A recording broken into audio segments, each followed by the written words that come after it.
Hey guys, Natasha Tessier here. I am the owner of Dwell Realty and Design by EXP.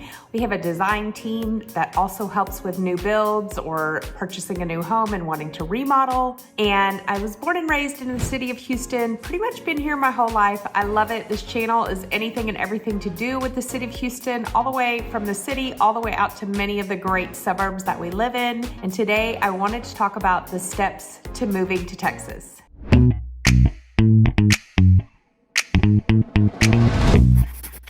Hey guys, thanks for tuning in. I'd love to get to know you, a little bit more about you and your journey.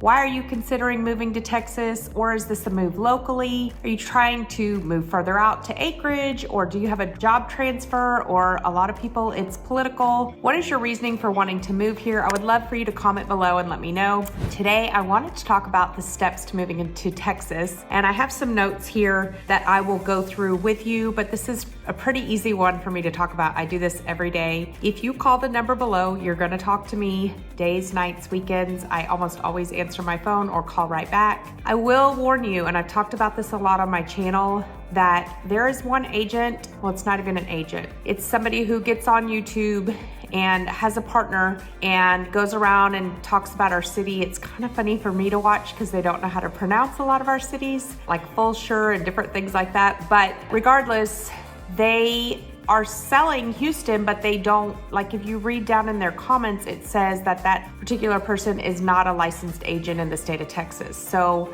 be careful, because I just got a client and they thought that they were gonna call and talk to that particular person, and then they have large teams and they take the lead and they take 50% of the sale, but they don't sell themselves. So if you just want one-on-one, really it's just me. I have an assistant, Megan, who does all my paperwork, and I have two realtors who help me show houses when I get busy, or if I go out of town or something. I always have people available to help show. They're all licensed, they're all people I trust, but really when we do the contract, it's me. I do the negotiating, I do the repairs, I do the inspections, all that stuff is me. It's my cell phone, you go through me. So think about that before you go to get your home. Okay, so the first thing you wanna do is, the first step is to kind of look at your finances and figure out what price range you're gonna be in. This is a really big deal, and obviously this is gonna fluctuate. I'm filming this in December 2023. Right now our rates went down, they're about 6-ish%. But if that goes way down, then you'd be able to afford more. If it goes up, you'd be able to afford less. A lot of that depends on your down payment as to what your monthly payments will be. A lot of it depends on the tax rate in the neighborhood that you choose. So people don't realize that there can be, 2% higher tax rate. So on a $500,000 house, that's $10,000 a year. So it can add up. There's lots of factors that go into what you can afford, but you kind of want to lay that out, figure out what kind of down payment. I mean, you can do 3%, you can do a VA loan for 0%, there's down payment assistance, all the way up to 20%, a conventional loan where you don't have any private mortgage insurance. You can do 5% on a conventional loan. There's lots of ways to structure it. When it is a buyer's market, we can ask for closing costs or rate buy downs from the seller, but as it shifts, that goes away. So all sorts of things depending on where we're at with that. Okay, so the next thing is research what area of Texas. So Texas is very big, obviously, and there's a lot of great places to live. I obviously live in Houston. I have lived in San Antonio for 10 years. Dallas, I have agents all over this state. They're all agents that I personally know and that I trust. So if you get a job change to Dallas, I had a client actually looking here forever, and then her husband ended up getting a job in Fort Worth. I gave them the agent up there. They love her. They're doing great. They're going to get an awesome house. So if you need help with that, wherever it is in Texas, just reach out and I'm happy to help you connect with that person and get you in good hands, because there's a lot of agents that don't know what they're doing, or, don't care what they're doing. I actually had a really crazy thing happen this past transaction that I did. This is a huge, probably one of the biggest agents in the Woodlands that I've ever known. And he gets a lot of listings. I think I counted, he has like 27 listings right now or something crazy. But I've never spoken to him. So I'm the buyer's agent. I go show the house. I'm trying to text the number in the MLS. It's an office number. I call the office number, I get a recording. I'm trying to find the title company to write the offer. I'm trying to ask if the people need a lease back because I've never spoken to the agent. He will not give out his number. You have to go through the office. And the even crazier part is once we executed the contract, which means my buyer signed, they accepted, they signed, they're supposed to execute. They sent it back, it was not executed. But at that point, the agent said, you will no longer speak with me. You're gonna go to my assistant, which is not legal because that person's not licensed. And that's who we dealt with the whole time. We don't have her direct number either. Very, very difficult to work with. And I feel sorry for the people who were selling the house because they left a lot of money on the table. Well, first of all, they listed it way too low. We went a little bit above ask, but the appraisal was waived because the price was so low. Then we asked for a crazy number on repairs thinking that they were gonna counter us. They didn't, they just agreed to it. So those I feel bad because their agent allowed them to leave a lot of money on the line. So think about, that you want to get connected with a good agent. I have them all over the state. So got on a little tangent there, but make sure you decide where in Texas you're gonna live. So many good counties. I do think Houston's one of the more affordable counties, but there's lots of great places to live all over the state. Okay, so the next thing is to get pre-approved. So this is a pretty easy step, although I always tell people at least talk to 2 lenders. I have several great lenders I can refer you to, but you do want to talk to a few, especially if you're buying new construction and you have to go through their lender. They always say, oh, I'll give you $10,000 in closing cost, and then they charge you $15,000 in fees. So it's really good to shop rates. Some lenders work for what they call a brokerage and they can shop all the banks, and then some are just a single bank. So you want to make sure you're comparing apples to apples. We can get a fee sheet from both lenders and look at, okay, this makes more sense. This is why this rate, they're charging you to bring down the rate, whatever. So just make sure you shop rates, get your pre-approval. So if you're ready to put in an offer, you need to already be pre-approved. I had a client that missed their opportunity because it went into a bidding war by the time, in a day, and they wanted all the offers by 1, and it was 11 o'clock. We ended up getting their pre-approval, but they decided not to go in on that mess. However, it was very frantic, and I think that's why they decided, because they felt really rushed, which is totally fine. But if you're gonna be looking over the next 3 months, just go ahead, fill out your application. It's super easy, and have that pre-approval in hand so when you're ready to go, you can make an offer and you know what you can afford. A lot of my clients shop for less than they can afford. Let's just say, okay, I can go up to $700,000, but they wanna be under $600,000. That's smart, in my opinion, to get less than you can afford, because it just leaves you a cushion if things change or whatever. So you want to go to your mortgage lender or my mortgage lender or whoever you want. It doesn't matter to me. I just want you in good hands. The ones that I use, I will say they will answer their phone days, nights, weekends. They're very, very helpful when it comes to that. So versus I wouldn't use like a big box one where you call into a 1-800 number, because we've gotten in trouble with different things, them saying they agree to something that they don't, and it just can get hairy if you can't call that person. Obviously, they're gonna look at things like the rate's gonna be based on your credit score, your debt to income ratio, your income, and then the down payment that I talked about. Okay, so my next step would be find a local agent. So we kind of went over that. So you pick your place in Texas, then you find a local agent. Really important that you connect with the person, that they're easy, for you to get along with. They answer their phone, they call you back. I'm really responsive to my clients, maybe a little too responsive, I think sometimes. My husband's like, okay, it's 10 o'clock at night, you can put it to rest. But it's just my personality. I love what I do. I love helping people. So you want to get with an agent that meets your needs. And it's really important, a good negotiator. I'm very sweet, but I'm very strong, and I'm not gonna let, my clients get taken advantage of. So I'm probably the most honest person you're gonna meet. I try to direct my clients in the best direction that I can, and just knowing the area so well, I feel like I can do all that as far as schools and taxes and neighborhoods and all the good stuff. So anyway, that was the next step, is to go ahead and find your agent, and then you want to start shopping for homes. So at this point, I usually have a Zoom or a phone call, whatever's easier. We go through and we talk about what you're looking for, what your budget is like, how big of a house do you want, 1-story, 2-story, do you need a certain tax rate, newer, older, do you want a pool, all those things. figure out that. We set you up on a search and we kind of just watch the market. Some people take 6 months of watching the market. Some people are ready to go in 2 weeks. So as listings come up, if you are from out of state and you can't keep flying back and forth, what we usually do is we get an initial video.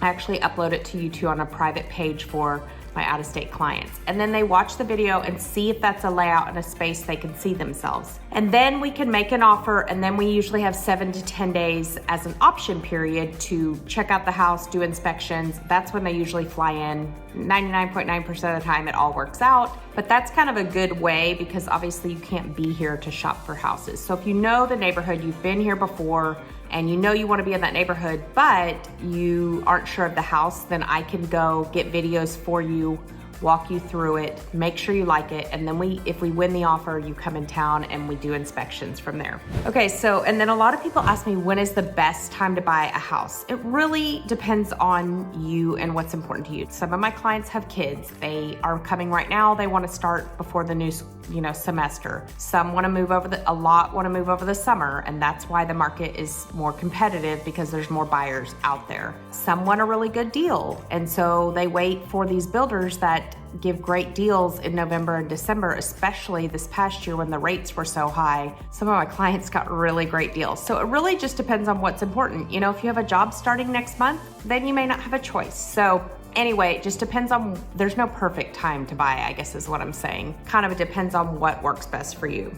Okay, so the next thing is we would make a strong offer. Now again, it's gonna be dependent on the market. Right now we're in a buyer's market, so we've been able to leverage a lot of different things. I have been able to get gutters installed and different extras on the home and blinds in the room with the new builders, or with a pre-owned, I've been able to get closing costs. I've been able to knock $100,000 off some prices. Some started $200,000 compared to where we ended up. So it just depends. I think next year the rates are gonna go down. All these buyers that have been sitting tight are gonna come out, and I think it's gonna be more competitive. I don't think it'll be as crazy as it was, I guess it was a year and a half ago, but I think it will be busier than it is now. So you wanna make a strong offer. I like to call the agents and see what's important to the seller. That may mean, they may want time to lease back. They need time to find another house. They might already be out, and the quickest close that they can do makes a stronger offer. Not always the price is the strongest offer. A lot of times it's the different terms and how many things you ask for. Did you ask for a home warranty? Did you ask for closing costs? Can you meet their timelines? All those things go into an offer. It's literally not just, oh, I have the highest price and I win. So obviously a cash offer often wins over a loan, but not always, because if somebody's offering $20,000 more on a loan versus cash, most people would wait an extra 2 weeks to get $20,000. So again, kind of just depends on how you structure it, but you do want to make sure, all your contingencies and all those kind of things are good and strong and cohesive, like with what the seller needs. Okay, so the next part is your earnest and option money. So that's one check now. It used to be 2 separate checks. So let's say you buy a $500,000 house and we negotiate $200 in option money. So what that means is for 7 days or 10 days, whatever we agreed upon for that option period, you have $200 on the line. Now, within 3 days of going under contract, the whole 1% earnest money, which would be $5,000, and the $200 is due within 3 days, so $5,200. But if you decide for any reason to back out during that option period, and usually that's 7 to 10 days, then you get the $5,000 back and you give the seller the $200. So that's kind of our inspection period. After that, it's a little bit more difficult to get your earnest money back. So you want to kind of be all in after that. There is a financial contingency in our contracts if we have a third party financing going on, and that, if things go south with your financing, then we can usually get that earnest money back, but it's not bulletproof. So you do want to make sure that you're kind of all in after that option period. And that's usually done through the title company. Most title companies will take a check digitally. It's an app called Zocam, and it's really easy. Not all of them are there yet though. So some do a wire, some drop off a cashier's check, but most of them are moving to this system called Zocam, where you find the file, you take a picture of your check, You fill out your realtor and the house address, and then it sends that check to that title, and it's pretty easy. A lot of title companies will come pick up checks, but that's your thing, is it's 1% of the value of the house. That's standard earnest money, plus the option period, which is usually on a lower end house, I'd say 150. Some can be up to 1,000 on a, several $1 million house. But usually I would say like 150 to 300 is standard there. Okay, so then your title company is going to go and run a title search and make sure everything is clear. They're gonna be the ones, and this is also part of your negotiation in your contract, they're gonna be the ones that order the HOA resale certificate if you asked for it. They're gonna get the HOA docs and make sure nothing is owed or that there's no violation with the neighborhood or anything like that. And they'll do a title search, make sure there's no liens on the house or anything like that. So that'll all be coming through title. And then you're gonna wanna shop for homeowners insurance. Obviously the lender is gonna require this. I have always been with USAA. I mentioned this on a thing before, but lately I have been shopping my insurance because the rates went up so much. I actually moved for my homeowner's insurance to Liberty Mutual, and it was saving me like $1,500 a year. So you just need to figure out what's best for you. I have several great insurance people that can give you quotes, but if you have somebody that you love, that's fine too. Doesn't matter to me. Just you want to make sure you get an A-rated insurance for a good price. You are not required to have flood insurance unless you're in a flood zone. So if you're in the 100-year or 500-year, they're going to require it. But if you're not in a flood zone, they're not going to require flood insurance. That can be really, I don't want to say cheap, but less than $100 a month. Or if it's in 100-year and it's previously flooded, it's going to be a lot. So you need to be careful of that. So you're going to do during the option period, well, I talked about it, but I didn't go to inspection. You are going to want to get a third-party inspection, new construction or pre-owned. You want to get a third-party inspection because that is going to show you, everything that needs to be repaired. Sometimes houses are really clean and it's really minor. Sometimes it's, lots of stuff. I mean, the roof, the HVAC, the foundation, those are kind of our big things, but we want to check the windows and the plumbing and the electrical. I mean, all those things. And I have so many great inspectors too, but you want to do that step. And so that should come right during that option period. It kind of goes in conjunction with the other, the title company's working on their end, we're working on our end, doing the inspections and all that stuff. Okay, and then there will be an appraisal if we have a third party. Now again, if it's cash, it's not required. You can do one, but it's not required. Most people don't if it's cash, but the third party will almost always require an appraisal. Now, as I was saying earlier, if they go run the numbers and you're getting such a good deal, then the lender will not require it because there's not that much risk in the loan. However, I would say 99.9% do require an appraisal. You do not pick that. The lender, it's all third party. The appraiser picks it up. We don't know this person. And so it's kind of good because we get like an unbiased opinion. And the reason they do that is technically the bank is buying the home. So if there were to be a default, they need to make sure they're getting the value. So you are protected, under that clause in the third party if it doesn't appraise. So, and I can go into further detail with that with you if you're looking to buy. Okay, so after that, we always negotiate our repairs during that option period. Sometimes that is in the form of cash and sometimes that is in the form of repairs. So you have a choice. Let's just say you're buying a $500,000 house. You find what we think to be about $3,000 in repairs. We don't have to get exact quotes, but we know this might cost $500, this would cost $800. Sometimes we do take it a step further and I get my roofer out there or I get my HVAC to kind of see what we're up against. But a lot of times we can kind of guesstimate. So you can either ask the seller, hey, I want these 8 things repaired by closing with receipts, and they are required to give you those receipts, or prior to closing that the repairs were done, or my preference is to ask for money in closing costs. The reason we do it in closing costs is that's money in your pocket that you're bringing to the table. If you do it in a loan, that's not technically $3,000 because it's in a loan. So we ask for it in closing cost. If you had to bring $8,000 to the table and you ask for $3,000, then you're only bringing $5,000 to the table. So again, that's money in your pocket. So that's going to help you as well. But The only reason I prefer that way is a lot of times a seller will just get the cheapest repairman in there and check a box. Whereas if you have the finances to do it yourself, then you can decide who's gonna repair it and how it's gonna be done. So it's optional. We do it both ways. It just kind of depends on what's gonna work for your circumstances. Okay, so all those repairs would be done by the time, closing comes around, and we would check receipts prior to closing, and then we would do a final walkthrough. So usually the morning of closing, if you're out of town, I go over and do a video. If you're in town, we go together. We just check and make sure nothing looks crazy. There's no leaks under a sink. Everything looks the way that we purchased it. It's called a final walkthrough, just to put our eyes on it and make sure nothing's crazy. I talked about this in my new construction video. That's when you want to check for your landscaping and things that are not going to be warranted. So it's a little bit different with new construction,